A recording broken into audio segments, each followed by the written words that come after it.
Polls have not only closed in North Carolina, but also in the crucial peach state of Georgia.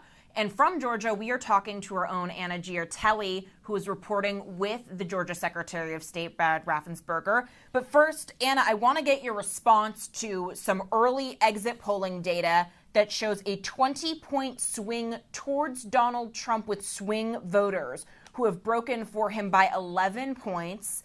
And early exit poll data shows that Trump has 25% support among black men, with black voters comprising a full third of Georgia's state population. What are you seeing on the ground?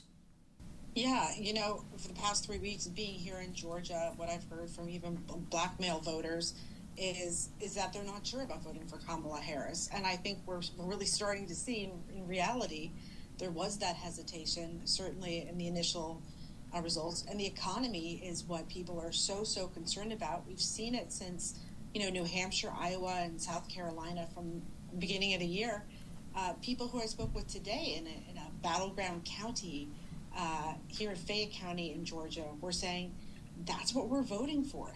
And they were saying to me, some of them didn't want to say who they're voting for, but was sort of nudged like, I'm going to go for the person who can help the economy, who is previous experience. And so there's still some hesitation, interestingly, among Trump voters about being forward about who they're voting for. But I think, like you said, Tiana, the economy is really driving people to the polls. And that's what's impacted them at the end of the day.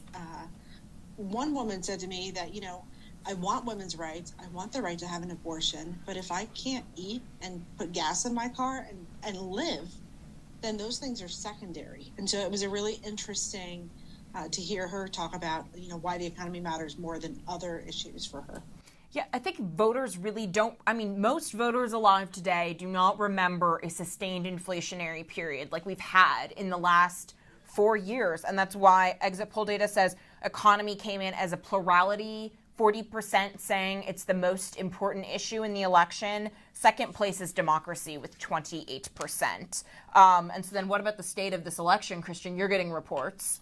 No, I am. We have some updates on the votes. We called Indiana and Kentucky for Donald Trump earlier. We can now call Vermont for Kamala Harris. It only has 6% of the vote in, but she's up more than 40%.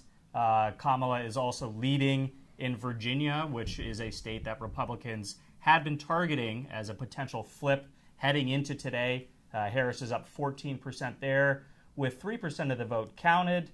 And we do have a larger lead for Donald Trump in Florida. He is now up 9% with 71% of the vote counted.